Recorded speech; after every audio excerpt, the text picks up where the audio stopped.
Hello, hello, hello. Good afternoon. When we first met outside, you said, Deetra, I'm tired. Tell me what has you tired, Derek? You know, we had this thing on Tuesday called an election, right? For the end of, first of all, good afternoon, everyone. How's everyone doing? You know, this year's election was absolutely critical. And for the NAACP, we built a program where we identified places across the country, $20 million operation. We granted to groups on the ground $6.4 million just to move the votes. Because the outcome of this election really will determine the direction in which we as a community, as African Americans, as the African diaspora, could truly determine whether or not we can meet our aspirations, or whether or not this country would try to stuff itself in the past into a 1930s apartheid reality, or if we are able to muster the will to actually celebrate our diversity. And unfortunately, the outcome is the outcome. That there were far more people who went to the polling place not to vote on public policy matters, not to vote in their own interests, that they voted their cultural insecurities.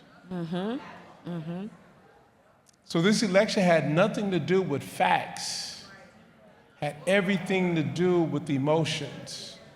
But more importantly, those emotions was driven out of this unfounded fear that they were gonna lose something.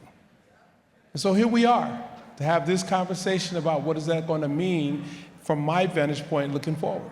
And so that's a great segue into it. We talk about all of the things we heard, and those of us who are actually educated on policy and politics and what people can and can't do and what they will do, what does the results of this election actually mean for us come January?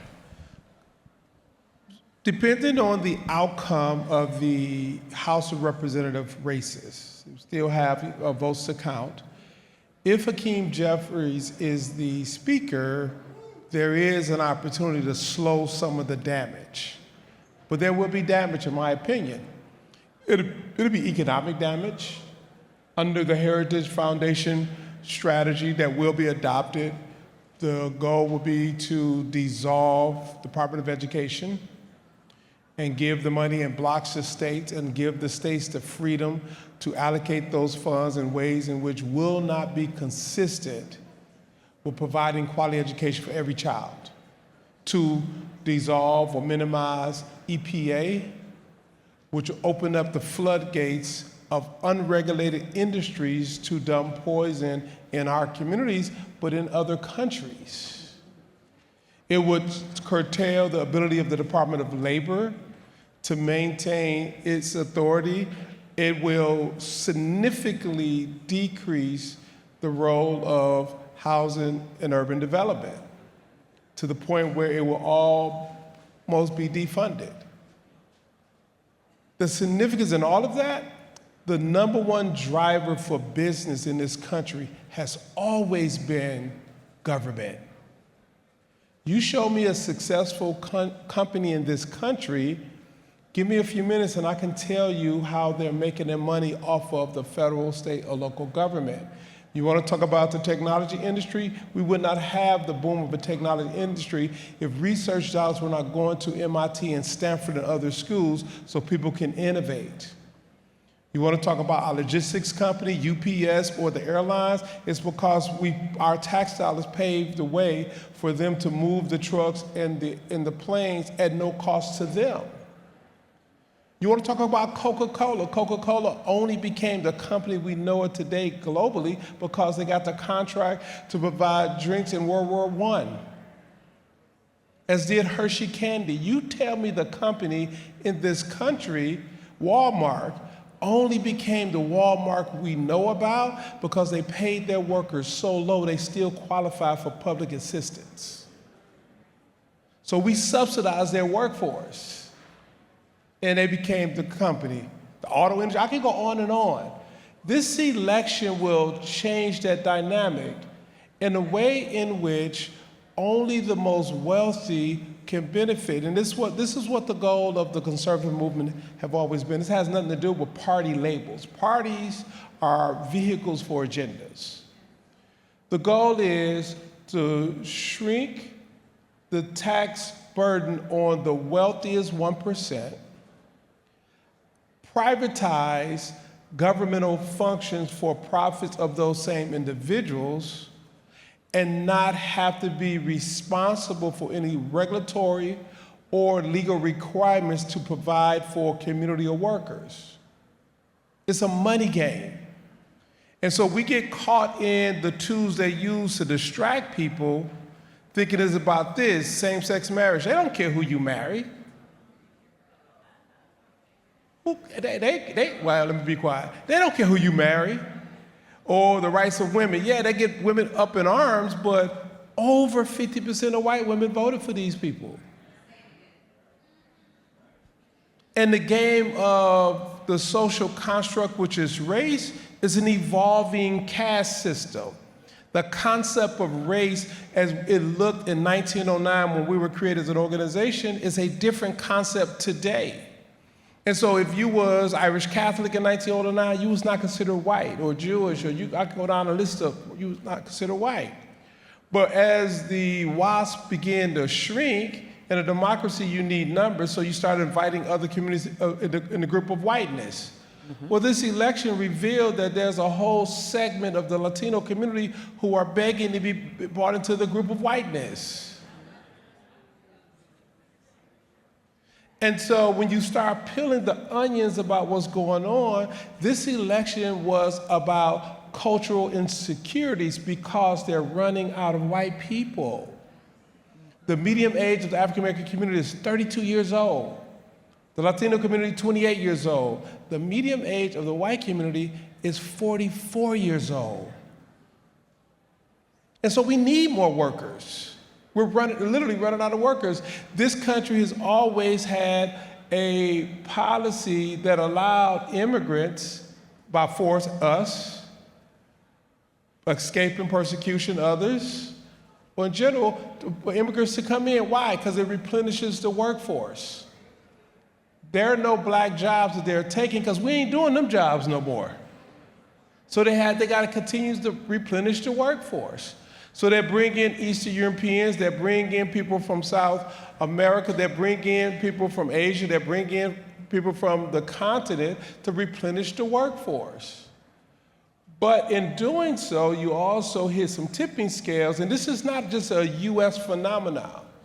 You begin to see this backlash in England, in France, in Germany, because they are running out of workforce, so you have to bring people in. But then when that happens, it hits tipping scales, and the lowest performing of their community then get nervous because give us a level playing field. We outperform everybody on every field we enter into. The goal is, how do you prevent people from getting in there because we don't want them because they're going to take our jobs. I could go on and on with the conversation. But this is great. One of the things I love about what you just said is you gave people an education. And what we notice, even in our own community, when I talk to people in our community who said, they won't admit they voted for Trump, but they will admit that they were leaning that way. And when I ask them why, all I hear is typically a very uneducated response.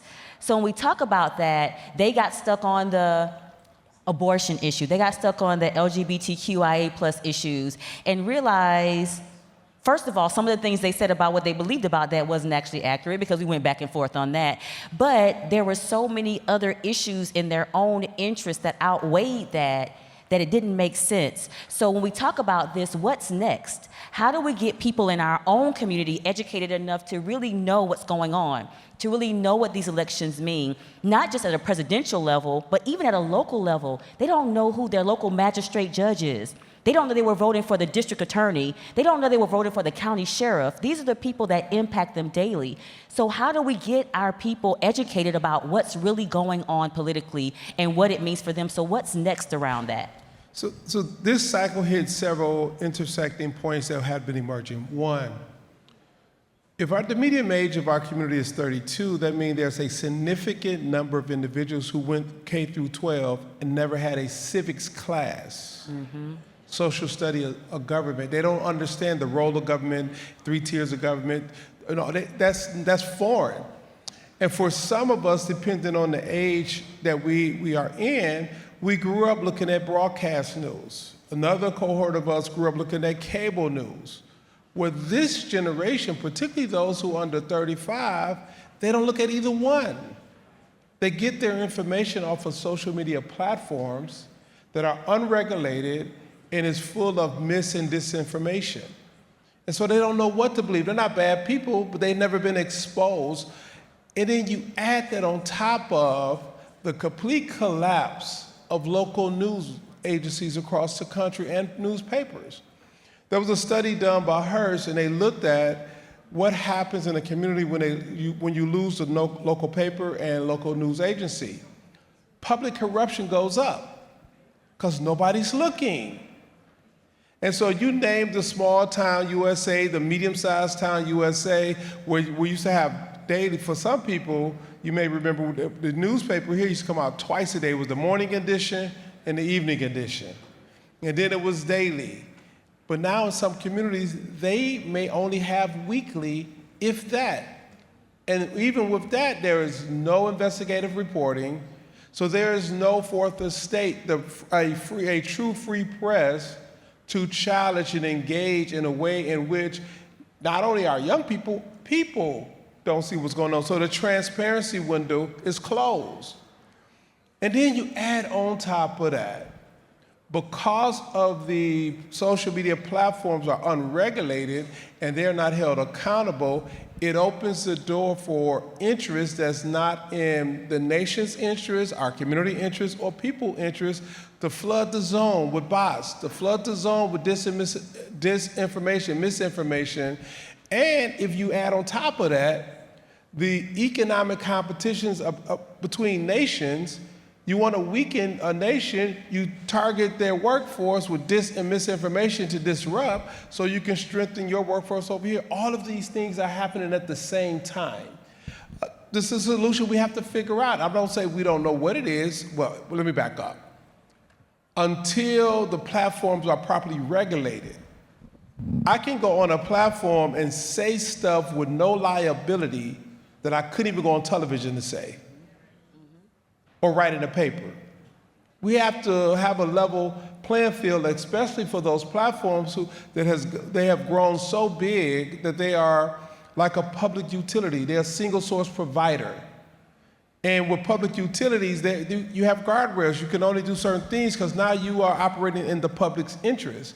We have to put those things in place. With this election, I don't see a pathway where that can happen. So one of the things, I love that you mentioned social media. One of the things I say about social media is that there was a time when only the experts got the microphone. Now social media allows the idiots and the experts the same platform, right?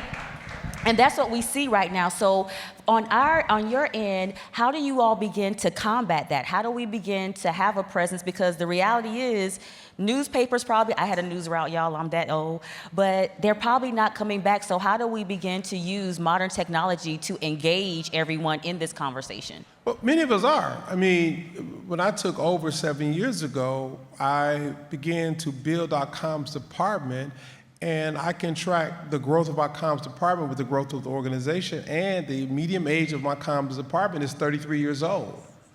Because I'm not even on Facebook, more or less TikTok. So I can't see the trends the way my kids can see the trends, or maybe some of you can see the trends. So we have to be reflective of where people are gathering information and become authority. So when everything is said and done, I can go here, they're an authority. Secondly, some of us, perhaps even in this room, we have more following than MSNBC or the nightly news. You literally have people who have platforms where millions of people are following them, and they could be, my daughter showed me one where all this guy do is chew stuff to make noise. I say, well, this is the craziest thing in the world. So y'all heard that, right? It's crazy. 11 million followers, 7 million followers, 20 million followers. That's more people tune into that platform than you name the the station that we are accustomed to get information from. One of the things we're trying to do, we haven't gotten there yet, is for our Image Awards, we have a digital content competition, so now we get a lot of submissions. The goal there is build a community and a relationship with the social media influencers, so when we got to get information out, we can get it to them, white label sometime, and then they can push it. And that's one of the things that we're doing, but I'm sure there are smarter minds than us that can figure this out. I love it. So one more question for you before we open it up and let the audience ask us questions.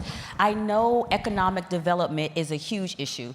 We know that our community does not change without real economic development, as well as heading back to the diaspora and going over to the continent and really going back and giving what was taken away. So what is the NAACP doing as it relates to economic development here and abroad, especially on the continent? Right, so economic development is, let me start here and then get to content. Here, as we sit here today, this whole area, Hudson Yards and other areas, it was built based on public pension funds. It's our money.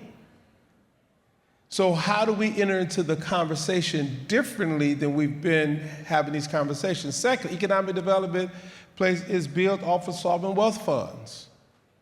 Third, is built off family offices. So we're not in those conversations, we're not talking about true economic development. That's either here or abroad. That understanding that how we make certain requirements or demand of public pension funds, whether it's CalPERS or Texas Teachers Association or Detroit Pension Fund, you name the pension fund, that's what's funding a lot of the development that we see, the brick and mortar and others. Are those pension funds, because they're charged with investing the resources of the pensioners to maximize opportunity so it can grow over time. That's where we have to be in those conversations. When you get to the continent, I don't care, you name one of the 54 countries, what's doing that there? Pension funds, sovereign wealth funds, family offices. There's a reason why Bill Gates is on the continent. His family office is there, they're doing investments, there's harvesting.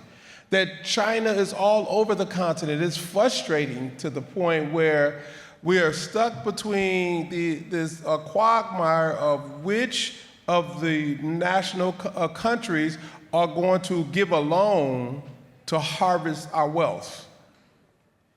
And the terms of the loan is never to the real benefit of the people, because the wealth that's being harvested is the foundation of the money that they loaned it to you in the beginning.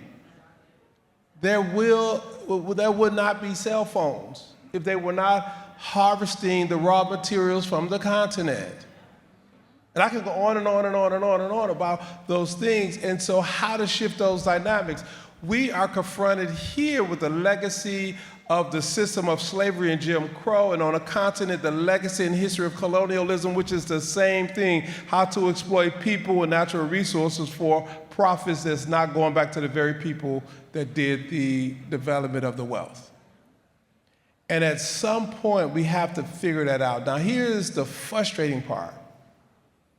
You give me the country on the continent, with the exception of a few, we find ourselves with a minority of that community leveraging it for them, and they become the colonizers within the colony. That's a problem. What happened in South Africa is both a success and a failure at the exact same time. If you take out the apartheid system, that's a success, but if you don't give the land back to the people, that's the failure. That Julius Nyerere in Tanzania was he was well beyond his time when he realized, one, we have to get away from tribalism. Tanzanians are Tanzanian first, not your local tribe. And as people were working and appointed by government, they could not work in their village, in their tribal land. He would move people around, and still today, if you go there, people identify as Tanzanian first, even though it's a 40% Muslim country. They don't even have the religious tensions you find in other areas. You go just to the neighboring state of Kenya, outside of the bubble, you can feel the tension. I'm sure I know, we got any Kenyans or Tanzanians in here? Y'all know exactly what we're talking about, right? That's no different in some ways. Those of us who grew up in the States, that you go from the South to the North and they start saying, oh, you country. Or you come from the North. I mean, so we have to figure out, how do we get past tribalism within our own community?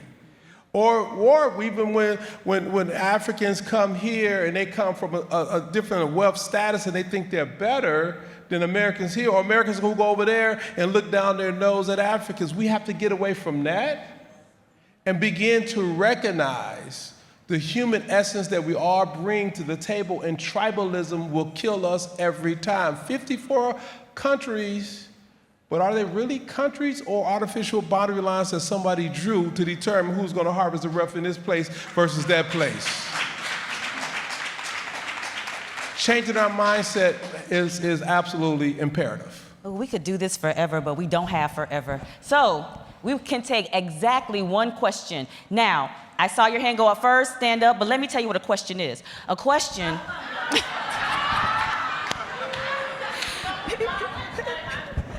All right, okay, I'm about to say your name and ask your question. All right, stand up, sis, I got you. Yell it out. Hi, my name is Somiari Fubara. My question to you was in regards to the first thing you mentioned about the voting. You said that it was mostly cultural insecurity, but do you also feel that there's a little bit of, lack of a better term, religious insecurity or religious ignorance that played a part into what has happened? Specifically, we are like 34 million Black people in this country, and we didn't show up.